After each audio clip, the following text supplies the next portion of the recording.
Good morning, everybody. We're going to ask you to take your seats, and I'm sure the participants here will also take their seats. And if the organisers could check if there's anybody outside the door who may want to come in. We are about to start. The last panel overran slightly, and we're going to make sure that this one finishes on time, because everybody will want some lunch in about an hour from now.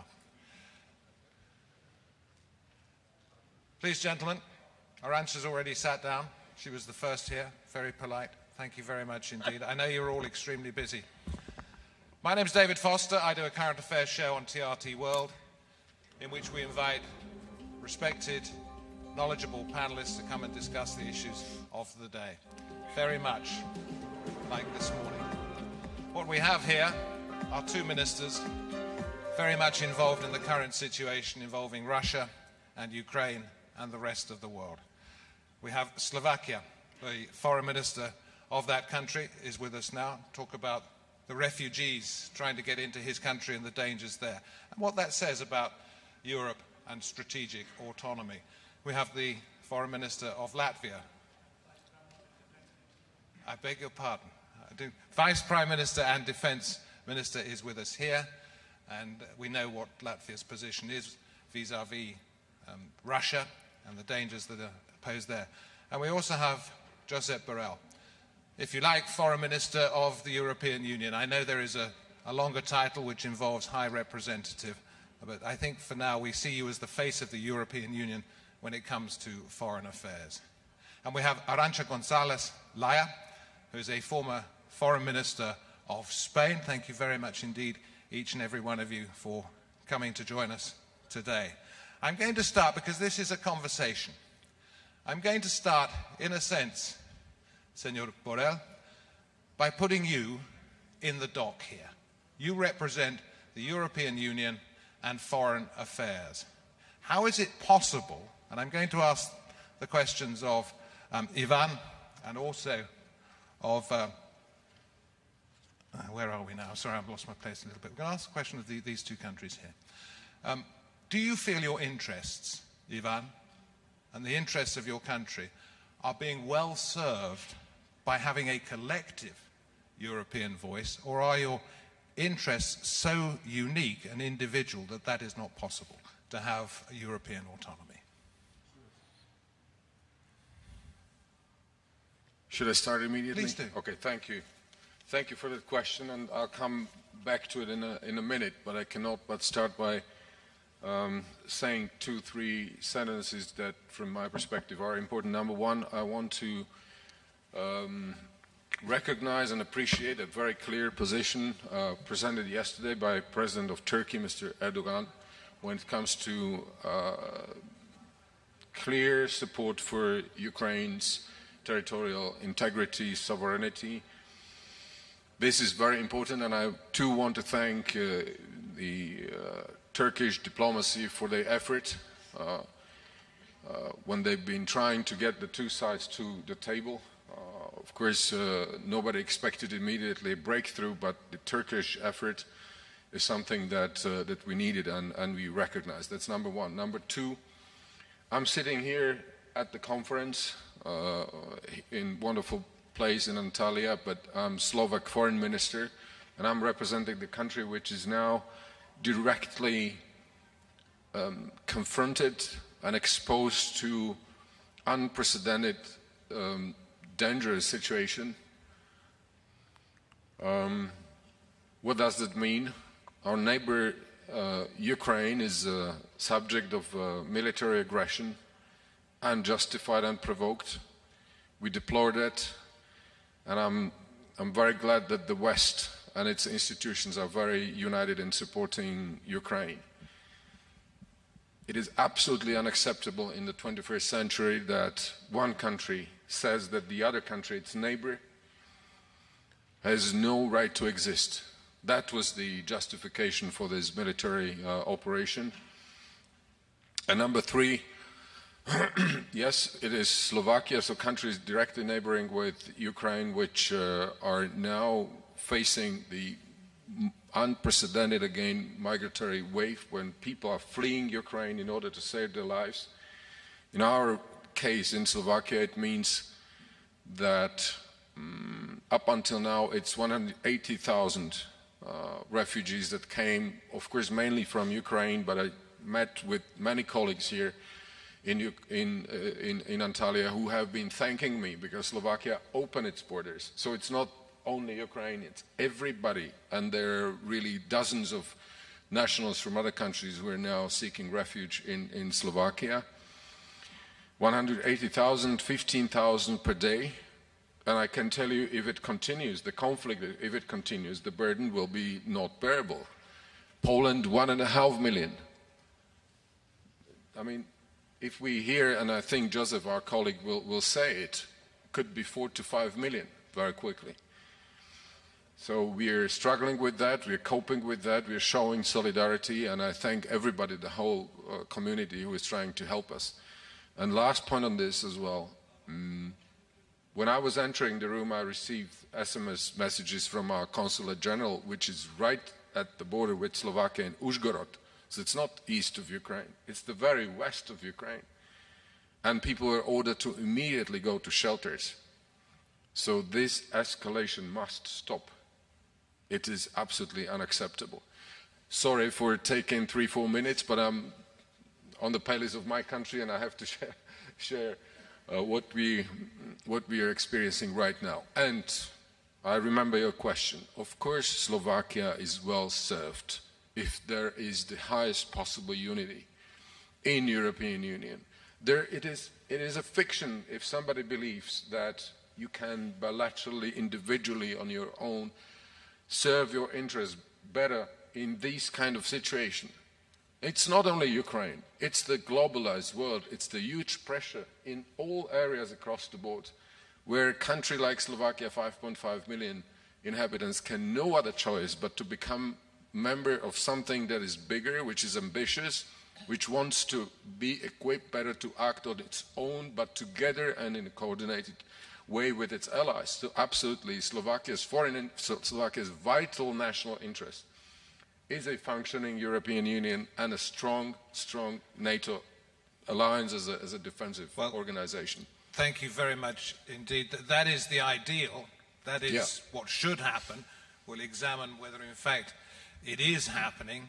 And if I could come to you, sir, I do apologize for giving you the wrong title. So Defense Minister and Deputy Prime Minister of Latvia, a country on the front line, and one that has been talked about in some ways as potentially another target for Russian aggression. Do you feel your interests at the moment are being served by the European Union? Latvia chose to join European Union and NATO simultaneously in our foreign policy strategy in the early 90s. And obviously this was the only right choice, because the last time when we chose neutrality, which was the end of 30s, we simply were annexed and occupied by Soviet Union in those days. Now we are members of European Union and NATO, and I can say very easily, if we would not be now in NATO, and if we would not be now in European Union, but first of all of NATO, we would have already the fate of Ukraine. Russians would invade us and bomb us, and this is very clear. But let's look to the positive part at this moment, if we can find anything positive in the war what Russia is now waging against Ukraine. First of all, Putin, with his aggression, managed to consolidate European Union and NATO.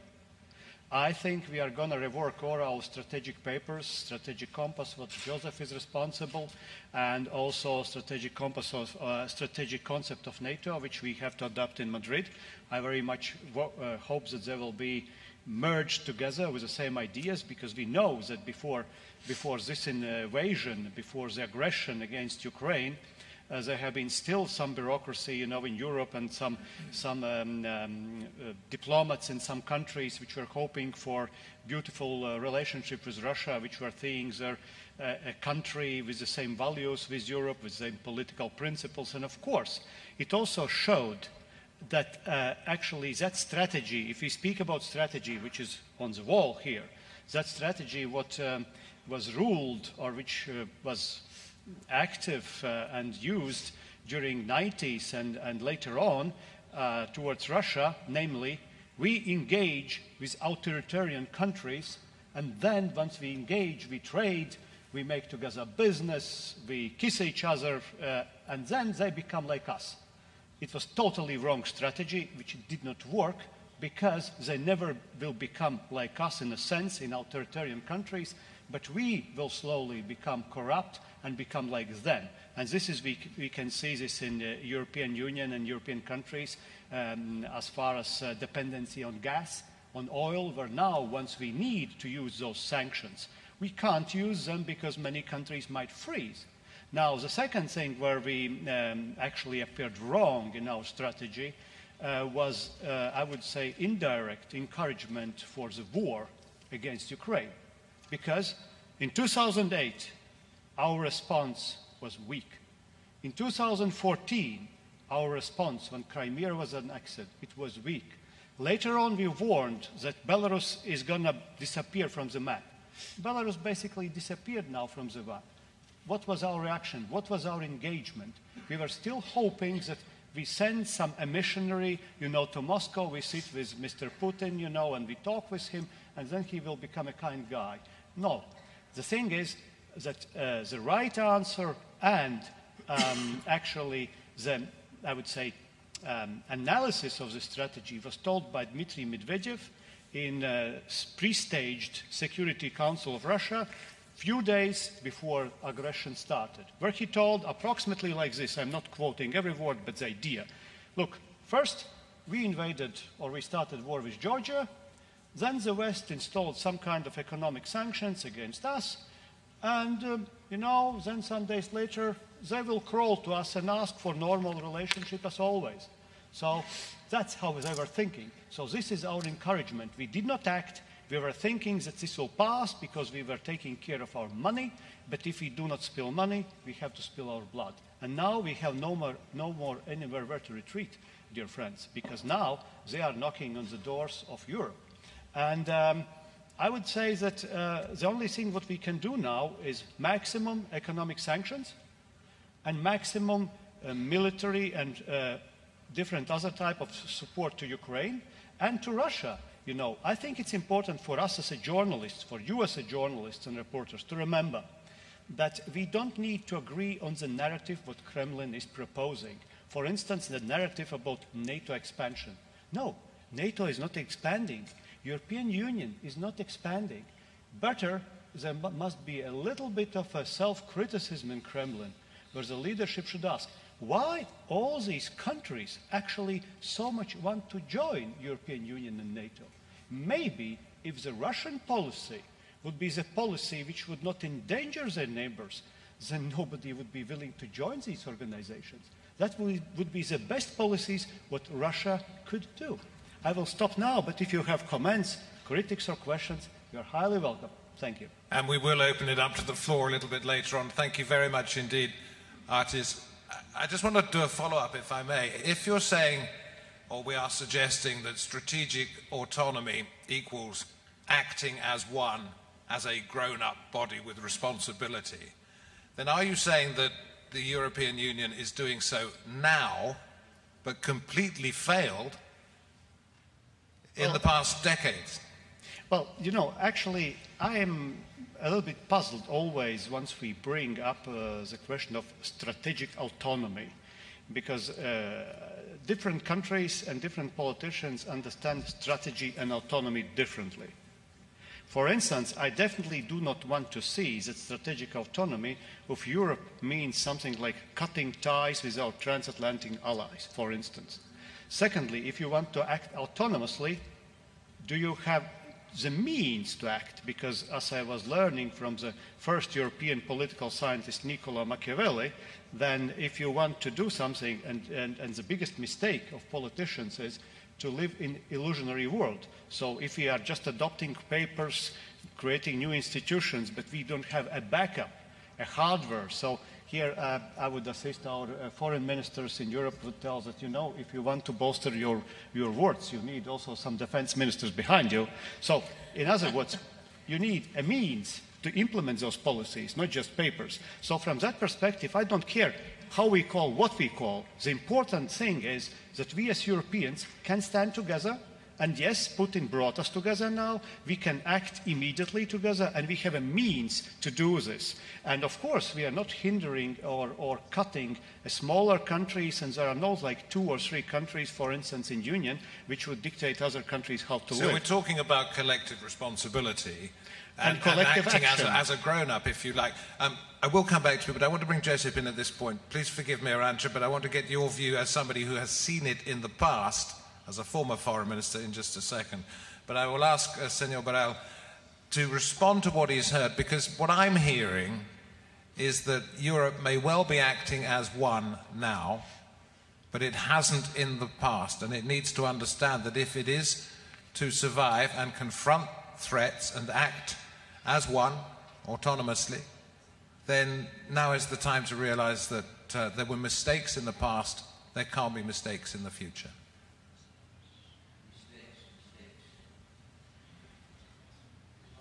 Can you press the button, please, on the microphone? Mistakes, has always been mistakes. But what I think it's interesting now is to clarify once and for all that the concept of strategic autonomy has nothing to do with decoupling the European Union member states from NATO alliance. It has been a conflictual concept because it comes from the military, and it has been interpreted as trying to build something different from NATO. And I spent all my time, and it seems that today we have to do it again, to repeat that the strategic autonomy is nothing about building a European military alliance and decoupling from NATO. NATO is and will remain the way of ensuring territorial defense in Europe for all European member states. But at the same time, our Union, in our treaties, says clearly that we could be stronger if we unite our forces also on the military side. And on doing that, we reinforce NATO. There is no contradiction. It's a matter of complementarity. And in some cases, NATO will not act. In some cases, and if NATO doesn't want or cannot act, then the Europeans should have the capacity of facing their own challenges by their own capacities. And that's what we are trying to do, to build capacities in order to reinforce NATO and in order to be autonomous, which means being able to act alone. But it is slow. It is very, very slow, and it is only because of the current situation, I would suggest, that you collectively have arrived at that decision with what we've seen of Germany. The militarization of that country, in a sense, the fact that it is now prepared to commit to 2%. Without the United States, NATO would be nothing at the moment. The European Union still depends on the United States largely for its defense, and that is hardly acting on its own. Maybe that will come, but it is hardly at the moment doing that. But I am not saying the contrary, and I very much welcome the fact that Germany, not militarization, but increasing their defense capacities. That's a good news. That's a good news. That's a good change on the two pillars of the foreign policy of Germany. And I think that others will follow. Because certainly we have to increase our military capacities.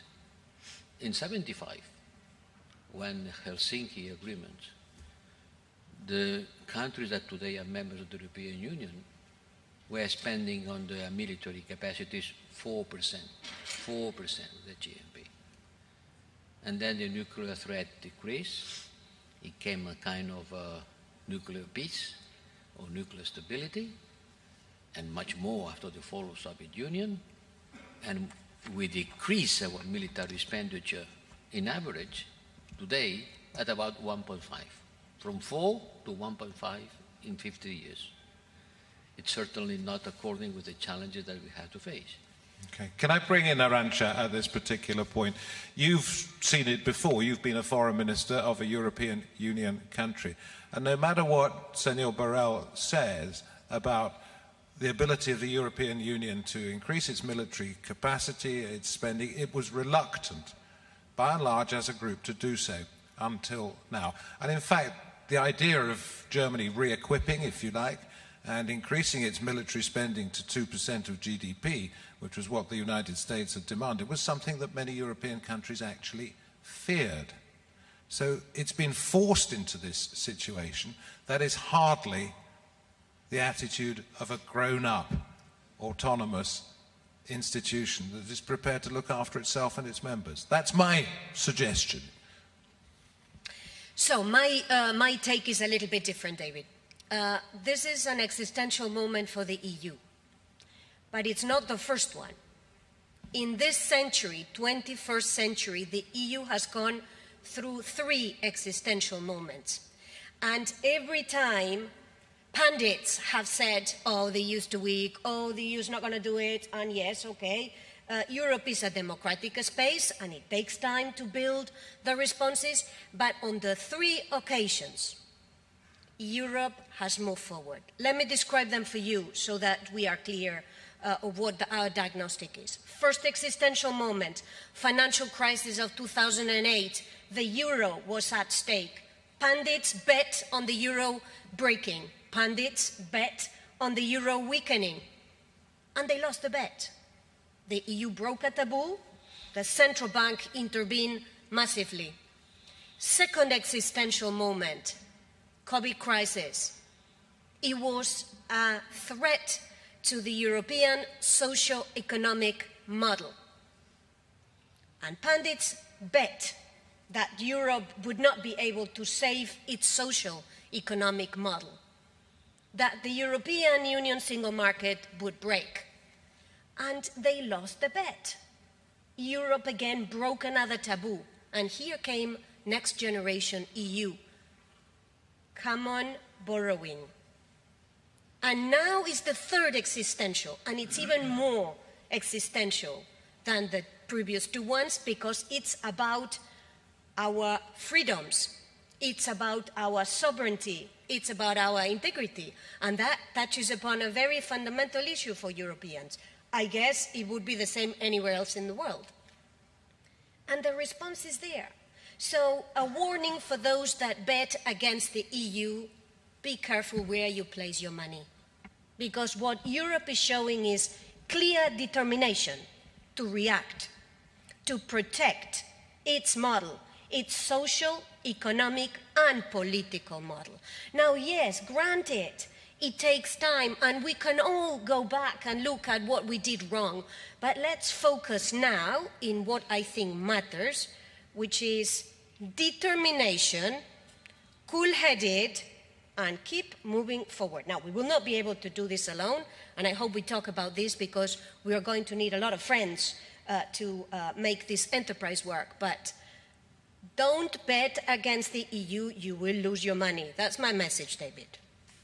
Yes, I'm going to bring the other panelists in, and Ivan, if you want to say something at this particular point. I have no more questions right now, but we will get around to those in just a moment. And Artis, if we can hear from Ivan first. Thank you. Just a very quick reaction first. Perfect, Arantxa. I cannot agree more with what you have said. Number 2, David, I was listening carefully to you, and haven't you said that Germany now militarization? You said that? Is that right? I don't think we can use this term, Germany's militarization, after they have decided to add 100 billion more for their armed forces. I see it completely differently. I want to welcome that because I have no doubt that it will strengthen the national defense, and Germany can do more in this area in order to contribute to collective defense and security both within NATO and within European Union. So that's the first comment. You're absolutely right, David. We are slow as a European Union. We're slow. It takes time. We should be much faster. Nevertheless, I am I'm almost proud how quickly we were able, as a European Union, to mobilize ourselves and to respond so boldly to what is going on right now. Specifically, you know, with how we are supporting Ukraine. Joseph Borrell has returned, I think, just yesterday from Versailles. You were there, is that right? We're beefing up the financial resources to further support Ukraine militarily, 100% more to what we have allocated, 500 million initially, now it's 1 billion. Not like this, but this is very important. We are slow, but we are acting. Yesterday, David and dear colleagues, a major decision was made. If I'm not mistaken, by 27, we want to substantially decouple in the energy area and decrease the dependency of European Union and our individual states from gas deliveries from Russia. So we definitely should do more. I agree with you. Nevertheless, unfortunately, under the pressure of this tragic, brutal war against our neighbor, we are ready to act. So I wanted to defend a little bit the European Union. And of course, more should be done. I agree with Joseph when he made it very clear it's not about decoupling, it's not about the West against the rest. It should be more focused on capabilities. That's all right. But having said that, I agree entirely with Arantxa. This is a politically very important moment for European Union, and we will deliver. It does beg the question, and Artis, I'm coming to you in just a second, it does beg the question if there were...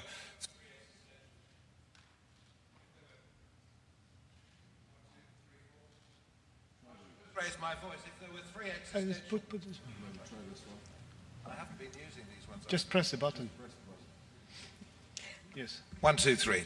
If there were three existential crises that were overcome, it had to be an existential crisis for the European Union to react in a particular way. Until its existence was threatened, perhaps it didn't understand the seriousness of acting, if you like, as a grown-up. That's just a point that I'm putting out there. Artis, I wonder if you wanted to say something in response, or... Well, yes, I have a lot of things to say if there are anybody to listen. But I think nobody is actually here accusing European Union or criticizing particularly. Of course, we need to have critics. We can criticize European Union. We can criticize also NATO. But we must be serious, and we must be also realistic. Because NATO is, first of all, a military and defense alliance. European Union, in large, has nothing to do with military, has nothing to do, or not very much to do until the late with defense, and probably these two institutions can work together and be successful only if they are complementary. Because if European Union would like to do something similar like NATO, it will definitely fail, because the same countries, most of them, 90%, which are in NATO, they're in European Union. And we know that when European Union tried to create battle groups, EU battle groups or something like this, they were never deployed, they have not been a command structure, so European Union is basically incapable, and in the nearest decade will be incapable to act anywhere militarily. But by saying this, European Union can do a lot of good things to complement also security. For instance, one of my suggestions, also what Joseph was hearing earlier, is if we want to increase the capacity and capabilities, yes, defense capabilities of European Union and European countries, we must also involve European budget, which means we could have a common procurement, support for European industries. We should probably follow the idea, which I suggested also in our meetings, that defense spending for next 10 years should be taken out of budget deficit calculation, just like our ideas about green policy and digitalization, because this is where we are going. On the other hand, if we are speaking about Ukraine, for instance, I would be the first one, I am not the only one, who would say, look, this war will end and Ukraine will prevail. The European Union, not NATO, probably will pay and would have to pay for reconstruction of every house, every road in Ukraine. And I really believe that Ukrainians paid with their blood for the faster track now to get into European Union. This is my belief. That country should be taken in to guarantee security, as previous speakers told, social, economic, etc. But militarily, don't speak in European Union about something, autonomy, strategy. It will simply not work. Because if I'm a defense minister, imagine, I will not downgrade my NATO guarantees and my involvement in NATO just to send the same soldiers in some kind of a European battle group to do something where we don't have a command structure and Commission is not representing us in that sense, because there is simply no chance for this. So let's speak about institutions according to their nature, according to their capabilities, and according to complementarity, and everybody will be happy. You're saying EU membership for Ukraine. Are you also adding into that NATO membership? Well, because I'm suggesting that if you don't, then it's double standards. You see, NATO membership, and I believe, and it's a moral thing, that NATO and EU should be always open to any accession country. And that country, is it Ukraine, Finland, or Sweden, has a right to choose to join. Why Ukraine or Georgia is not in NATO? Because, first of all, there is a capacity questions. These countries should comply to capacity or do these reforms in order to be capable to join EU or NATO. But the other thing is that they were not joining, let's be honest, because nobody wanted to guarantee security of Ukrainians and Georgians. And precisely because nobody wanted to guarantee, these countries were invaded, and now, while we speak, their civilians are bombed and killed because we were not taking them in NATO. Now, our argument actually doesn't withhold critics, because we were telling, okay, if we don't take Ukraine in NATO, then nobody will attack them. Now they're attacked. So it happened anyway.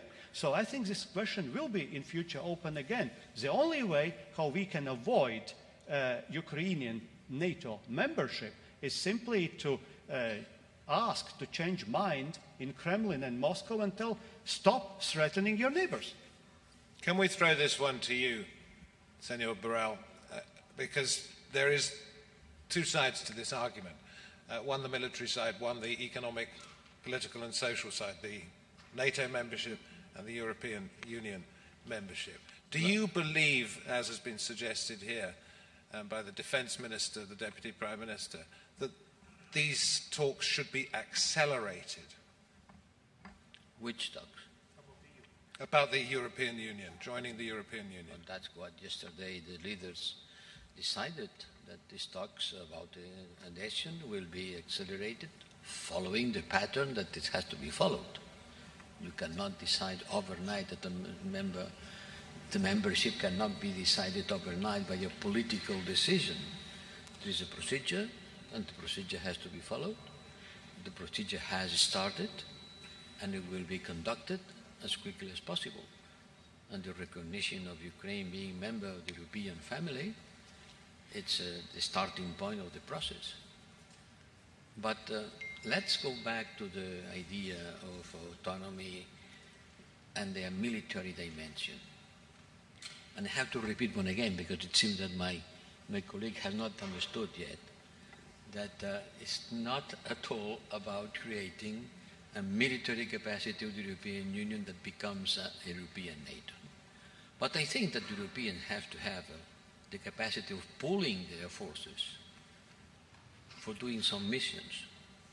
And in the strategic compass that we are going to approve, I hope, in a couple of weeks, this is there. This is there also. We cannot neglect the fact that in some occasions Europeans will have to be called to act by their own, with limited capacities, but with capacities. And to spend more is not going to be the solution if we don't spend better. Because altogether, today, our military expenditure is 3 times Russia, and equal to China. So just spending more is not the solution. We need to spend much better. And in order to spend better, we have to try to avoid duplications. We have a lot of things that we have too many and other that we don't have at all. Our armies cannot grow up independently from each other. It has to be a coordination, and this is something that is in the treaties also, because the treaties created the European Defence Agency, which is a body trying to harmonize our defence capacities. And I think that's a good way of taking care of the taxpayer money. To do that together, increase our efficiency. And increasing our efficiency, it's also something good for the bigger alliance. It sort of rather sounds to me like a European army. I don't know how to explain you that it doesn't sound like a European army. If you have one body acting as one body that is in charge of reducing expenditure and increasing efficiency, it sounds like one body within Europe dealing with the military. But this body is not an army. This body is not an army. This body is a planning in order to avoid the different European. But isn't that rather like Russia calling what's happening in Ukraine a special military operation? My God, you really don't want to understand. I mean, it's okay to play with words, but the reality is, surely, that's what you're talking about. What has to do one thing with the other? Well, frankly speaking, what has to do the invasion of Ukraine by Russia with the European Defence Agency? Can you explain me? What are you looking for? I was simply trying to say that by using different words in different contexts, as the Russians are doing, and calling what's happened in Ukraine a special military operation, what it appears we're doing here is talking about a European military without actually using those words. Any other words will do as long as we don't call it that. Well, not at all. Look at the reality. The European armies will not disappear. Who is talking about the European army today? Who and where? Someone is talking about European army. Nowhere. No one. Have a look at the strategic compass. If you want to know something about it, read it. And you will see that there is nothing about the European army. It's about the fact that pulling some elements of the European armies, we can create a limited capacity operational in order to face some specific crisis in which we have to get together. Pulling different parts of the European armies, combining them in a modular approach, in a limited capacity, we're talking about 5,000 people. But let me go to something that often is not being taken enough into consideration. Autonomy today is not about military, not only about military. It's mainly not about military. Autonomy is today, for example, to get rid of the gas, the Russian gas. It's to get rid of dependencies. When the virus came, we discovered that in Europe we were not producing a single gram of paracetamol. And now we discover that if you want to buy a car in Europe, you have to wait 1 year because we don't have enough chips, which are being produced outside.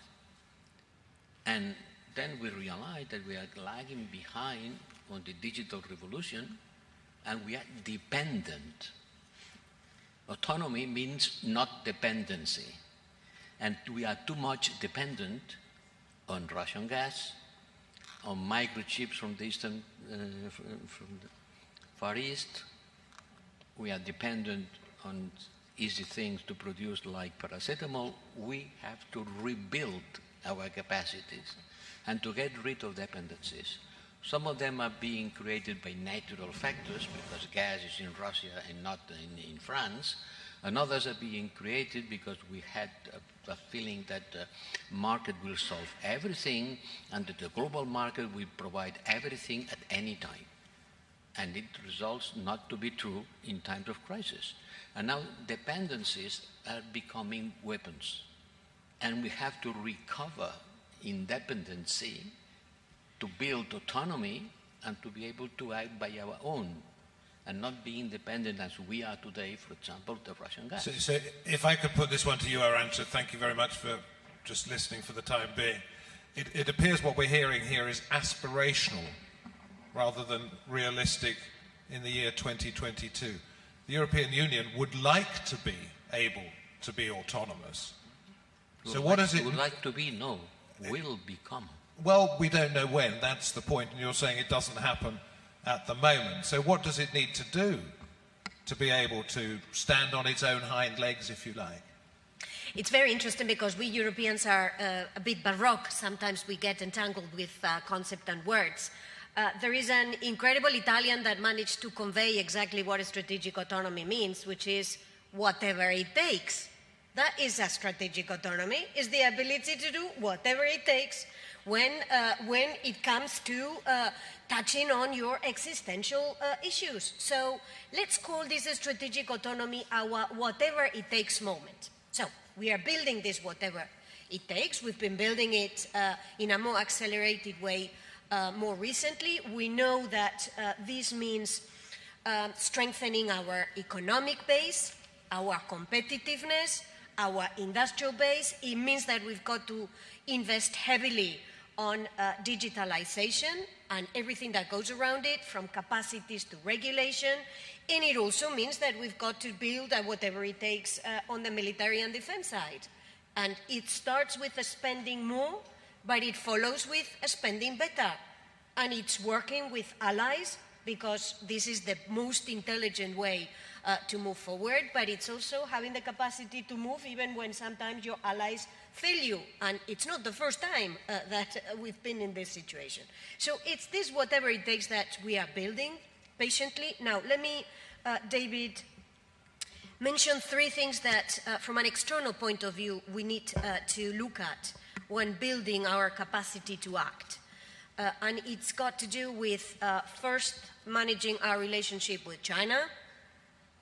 Number two, making sure that we work on the multilateral sphere, that we care that there is a multilateral space of rules, regulations, and institutions that will help us build a more resilient international system.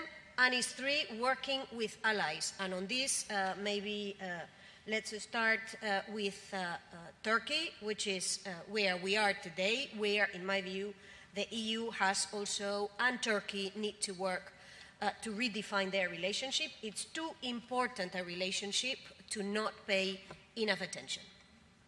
Thank you very much indeed, Arantxa. When we get questions from the floor, they will be for you to answer. It's not just statements I'm looking for from those of you out there. So, Asper, if I could ask you, first of all, Carnegie Foundation, I'm assuming I'm looking at the right gentleman there because you already have a microphone. Let's hope it works. Please. Yes, David. Thank you. Good morning, everyone, and thank you to the distinguished speakers. My name is Alper Coşkun. I'm a senior fellow with the Carnegie Endowment, but prior to that, I was a Turkish career diplomat for over 30 years. So with your indulgence, if you forgive me, I'll start with a little bit of my lingering professional deformation to pick up from the point that the distinguished minister from Spain left up on and introduce a little bit of Turkish flavor to the debate, because I think it's extremely important when we're speaking about this notion of strategic autonomy or the desire of the European Union to increase its capacity to act, which I believe is an area in which both Turkey and the European Union can mutually provide significant added value to one another. And my question will be about the prism through which the European Union, that's for Mr. Borrell, and the individual capitals of EU member states look at Turkey when this debate is taking place within the European Union or within their individual capitals. And I'll be more precise about my question. But before that, I'd like to share three observations that I think will set the stage and hopefully help understand the Turkish perspective as to how this debate is taking place outside of Turkey. Yesterday, we listened to the distinguished president of Slovenia in the leaders' debate, and he was speaking about the awakening within the European Union to a new geopolitical reality because of unfolding events in Ukraine. And he referred to the request from Ukraine that was followed by Moldova and Georgia to have a hastened process to join the European Union. And he spoke of that as an important issue for the EU to focus on, as a geopolitical issue to focus on. But while doing so, he referred to these three countries, and then he referred to the Western Balkans. from the Turkish perspective, the obvious omission there is candidate country Turkey. That's my first observation that I want to leave with you. My second observation has to do with the comments of the EU Commissioner for the Neighborhood Policy and for Enlargement, who was also here. And again, while referring to Turkey, he spoke of Turkey in very positive connotations as a key partner and so on. But for the Turkish ear, what was missing was the notion that Turkey is a candidate to the EU. And then when I look at the strategic compass, the one that I was able to find in the public domain, I see that there is a rather humble reference to the United Kingdom in a positive manner as a third party with which the European Union may engage in this desire to increase its capacity to act. The references to Turkey, on the other hand, are rather uninspiring, if I may say so. But given the fact that Turkey is the only NATO member candidate country for the European Union, and let's be frank, if it's whatever it takes, Turkey's got everything that it will take for the EU to be strategically autonomous, not only in the military domain but beyond. So my question is, with this background, and remembering the fact that President Erdogan continues to make the point that Turkey continues its aspiration to become a full member of the EU, despite all the challenges, how does the European Union from Brussels look at Turkey when it's having this debate of geopolitical Europe? What tools do you envisage in terms of making sure that Turkey can provide that added value and the EU can provide added value to Turkey? And is it through the prism of a candidate country, or is it something else? And for the individual capitals, I'd ask the same question as to how the debate is taking place in your countries. How do you see and approach Turkey? What practical ways do you envisage to make sure that this engagement increases? Thank you. Thank you. I guess the first point of that is to go to you, Joseph, and ask you, where does the European Union stand vis-à-vis a major NATO member wanting to become a full member of the European Union? If we have time, we will go to the individual capitals, but we are getting close to the end of this debate, so I'll take an official view from you. Well, now the situation is much better, but the last 2 years we have had some difficulties in our relationship with Turkey, which are very well known. Sorry. No, now the situation it has improved a lot, but it's not a secret that it's hard to hear you, sir. Would you mind using that? Doesn't work? No, it's for the cold. It works. No? Yes, you just need to be close to it. I cannot put it to my mouth, but I get closer to it. No, I'm saying that everybody knows that in the last 2 years we have had some difficulties in our relations with Turkey. I'm not going to repeat. Everybody knows that with some member states we have had some difficulties, some moments in which the tension was high, and now things are becoming better, and I hope they will continue improving. So the European perspective of Turkey is still there, but we have to overcome some difficulties with some member states, because we are a club. In the club, there are member states that have a different approach to the relation with Turkey due to some problems that has to be solved. Turkey is a geopolitical player in the region, and the region in which he is playing is increasing their limits. Now it's a player in Africa, it's a player in Libya, it's a player in Somalia, to the Corn of Africa. It's an important country. If we want to build partnerships, Turkey is certainly the candidate to be a partner and the candidate to be a member. But for that, I said, we have to solve some obstacles with respect to some problems not still being solved. That being said, at that moment, Turkey can play a very important role. At this specific moment with the war in Ukraine, Turkey can become a much more influential country. And for that, we have to increase our links with Turkey. And this is one of the reasons why I'm here, to stress the importance that for the European Union has today the fact that Turkey can be a bridge, can be a place where Turkey, where Ukraine and Russia can meet. They have already done, and I hope they will continue doing. So the geostrategic importance of Turkey is much more important than before the war. And this could be a good occasion to approach again and to take again an attempt to solve the pending problems. Thank you. Thank you very much indeed. I would love to come back on that as to why the EU appeared to bend the rules when it came to Greece, but doesn't appear to be prepared to do so when it comes to Turkey, but that is for another day. Artist, I know you want to say something. We're going to try and wrap this up fairly quickly. Just a few sentences on Turkey. It's a great country. When I was a foreign minister in 2004, 2007, still with Mr. Moratinos together, the times were better. The truth is, first of all, there are differences regarding Turkey in different capitals, of course. We all know that. As far as Latvia, we were always supporting Turkish membership, taking into account that Turkey can comply to all the criteria, but to comply with all the criteria, as Joseph told, you have to take away some of hindrances, and one of them is we have to open all the chapters and start negotiations. Very simple. This is my position. One more thought from the floor? Not from the floor, from the panel? I just wanted to add on behalf of Slovakia that, of course, Turkey has a strategic role. It's a NATO ally.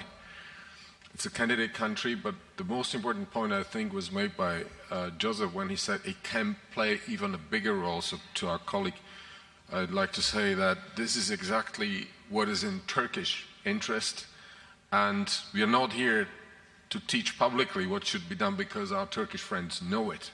So the more successful they are in addressing issues which have so far become an obstacle to getting closer, the more influential role for Turkey strategically in the region and beyond. So it's a word of encouragement that I wanted to share with you. Arantxa, I don't know whether you want to add to that, but I mean, please, in the interest of fairness, I'm giving you the opportunity, and then we will thank you all. With a big caveat, I'm not speaking on behalf of Spain, so I'll speak to you from my heart. This relationship has been suffering a lot, and it's been suffering on both sides, on the EU side and on the Turkish side. An accession process is three things. Processes, regulations, rules, getting together, doing the acquis communautaire, that's the bureaucracy part. But there is the other two parts that we've been in very short supply and which we need to remedy to move this relationship forward. Trust, in very short supply lately, and affection. So let's work on this, and in my view, with these ingredients, the relationship from not just a geopolitical, but from the fact that this is part of the European family, should be put on the right track, which has not been the case recently. Let me be frank.